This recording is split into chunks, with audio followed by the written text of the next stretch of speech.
What's up, guys? Welcome back to another episode of KozMatt Wrestling Recap. Let's get right into a very entertaining episode of Monday Night Raw. One that kind of dragged on a little bit. What did you think of the show, Matthew? It dragged down, but honestly, I think the show was great. I think there were some high spots. There were some low spots, but it is what it is. We certainly missed a few stars due to Saudi Arabia, but it totally made sense. Everybody's human, totally fine. Um, we were teased a lot. We really were, and there were times where I was on the edge of my seat, and times where I was kind of almost fell asleep like that. But wasn't bad. Yeah, Really it was a wasn't that pretty bad. good Just the show. crowd. Just the crowd sucked. The crowd was horrible, and the crowd is what makes the show. And they didn't make it last night. So the Usos come out with Solo Sikoa by their side to kick off the show. Everybody crowding. Excuse me, the whole crowd chanting for Sami Zayn. We didn't see Sami Zayn, but that's okay. All right. We were blessed upon their upcoming tag team title match on Friday and how the New Day plan to keep their record for the longest title reign as they do come out and confront the Usos along Solo Sikoa. Matt Riddle actually joins them, making some jokes and just it was funny. It I guess it was needed to break apart, everything that was being said. And we got a six-man tag team match. New Day and Riddle versus the Usos, Jimmy J and Solo. Actually, it wasn't that bad of a match. Wasn't that bad of a match. But WWE gave this whole thing the first 40 minutes of the show. Um, Good effort by all men. Solo Sikoa scored the pin on Riddle. The New Day, this stuff never lets us down, but it is what it is. Bloodline took the W. They had to put Riddle in the fray. It totally makes sense before the Usos do take on the New Day this Friday for the tag team championships. We'll see. Yeah, let's see if they're going to break that record, man. I think they got a good shot at it. I love the New Day. They're great workers in the ring, both Kofi and Xavier. So I think it's going to be a good match on SmackDown, but I don't see them losing the championships by any means. Yeah, I don't think so either. Something fishy's going to happen. We're going to probably see something happen till Survivor Series. Something's going to build up. So moving forward to our next segment, JBL. Sorry, I can't stop yawning. The show was just so good. What happened next? JBL out to introduce Baron Corbin once again. I don't know if I'm feeling it or if I'm not. It's starting to grow on me a little bit. Just a little bit. I guess they're just gonna keep pushing it because that's just how it is. They just have to shove it down your throat, just like they did with Roman Reigns, and boom, it worked. Oh Um, boy. JBL, of course, introducing the modern day wrestling god Baron Corbin for his match against Cedric Alexander. Quick match. Baron Corbin basically just eliminated Cedric Alexander. Nothing crazy about this match. It could have been a lot better. They didn't give him much time. Poor Cedric. Yeah, dude, I was thinking about this. Do you think JBL could still do it in the ring? Maybe have a tag team match with Baron Corbin. That could kind of be interesting. Oh, I don't think JBL is up for that. I really don't. So throughout the day today, or I'm sorry, throughout the day, yesterday we were actually teased a Seth Rollins United States Championship Open Challenge match. Um, he basically was just saying like who's gonna be the one to accept the challenge, right? Judgment Day showed up, and Finn Balor said he still held a grudge about what happened a few years ago when Rollins, of course, injured him during the first ever Universal title championship bout. So he wanted a shot at the United States Championship. And you know what? I was happy to see it. But before Seth Rollins could accept, the OC actually arrived. They What? actually they still had beef with the Judgment Day. It didn't end at Saudi Arabia. They just want to keep it going, which, you know what? Screw it. Let it keep going. We were promised a United States Championship match. And at that time, we weren't really given one. But I said something's going to happen later on in the night. And for sure it did. But what happened is Mia Yim actually was making her debut when she comes and just attacks Rhea Ripley as we're supposed to get a new lady to step up and take out Rhea Ripley, and we get Mia Yim. Oh, dude, I love this. This is perfect. Mia Yim finally getting that run that she deserves on the main roster. No more part of Mustafa Ali's old faction there. Let's just forget about that. And Yeah, no, I think she's going to solve the Rhea Ripley problem. I think so. Hopefully she does. It'll be hopefully a Mia Yim problem Oh boy, after here we everything. go. So what I want to talk about next, Elias versus Otis. Yeah. All right. So after scoring a win over Chad Gable 2 weeks ago, Elias had a chance to take on Otis. Okay. Kind of a surprising loss for Elias. He took a W and he didn't take it slowly. He took it fairly quickly. Matches all right, wasn't special. It's like they didn't give him a lot of time. Um, I don't know what's going on with Elias. He took a W, it's like it makes sense, but it doesn't. I don't want to make Otis look weak. I don't want to make Elias look weak.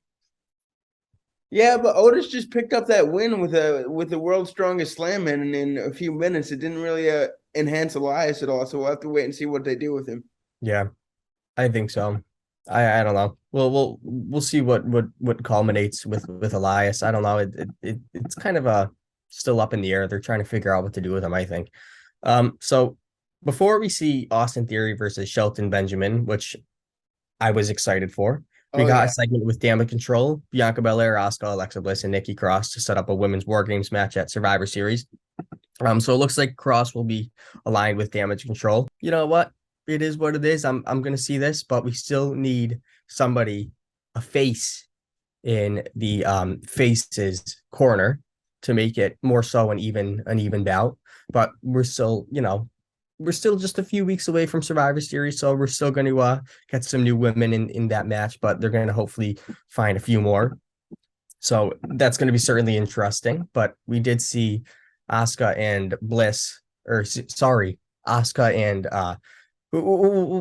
she just was going crazy, just Oh speaking in yeah. whatever Japanese, screaming at.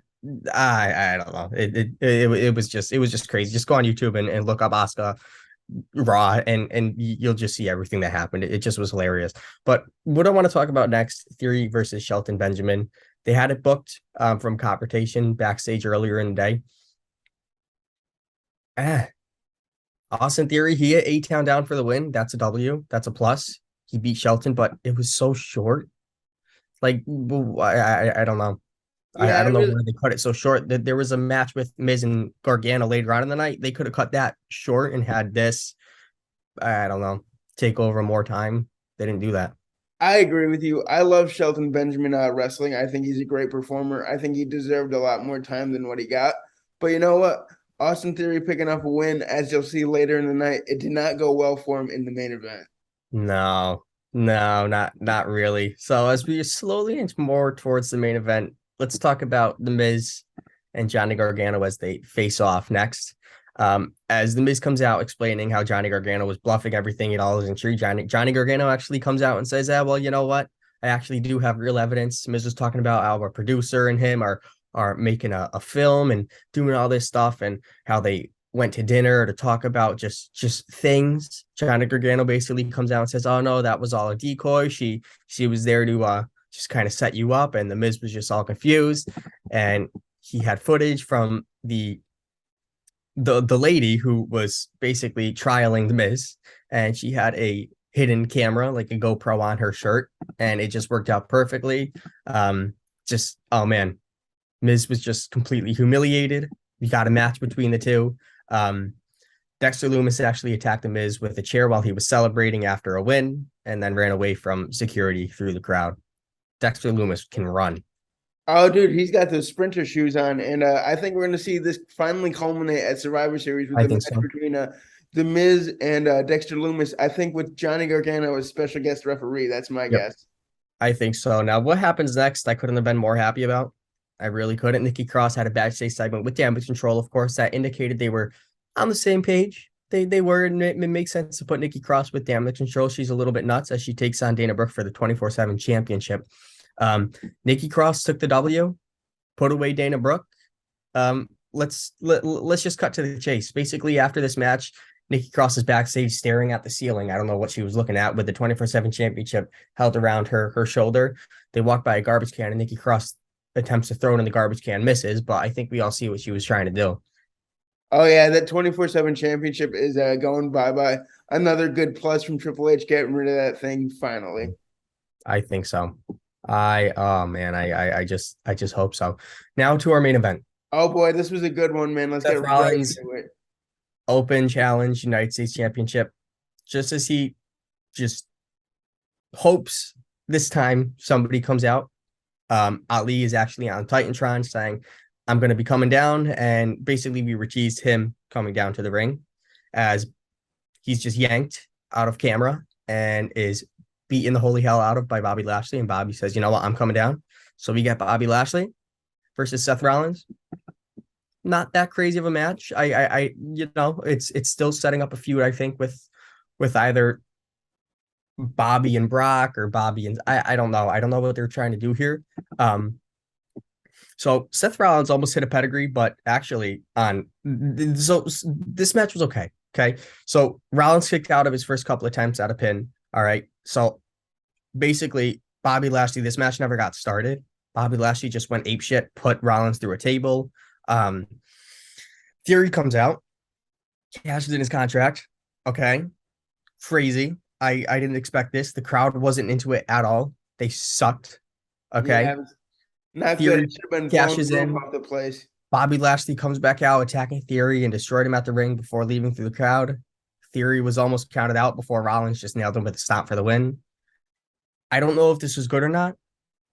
I don't know what they're doing with Theory. Is he going to get United States Championship win? He just completely lost the Money in the Bank contract. I don't know. Triple H has something up his sleeve, I think, but wow. Yeah, dude, a lot of things are up in the air. We'll have to wait and see what culminates on SmackDown this week. I'm sure we'll get some answers, but Yep. what a crazy finish to Monday Night Raw. Austin Theory losing that Money in the Bank. Seth Rollins still your United States Championship, and an absolutely pissed off Bobby Lashley. Everything I love to see, man. So Absolutely. let us know what you guys thought about the crazy finish to this week's Monday Night Raw. Always like, comment, and subscribe, and we will see you Saturday with a SmackDown recap. Until then, peace out.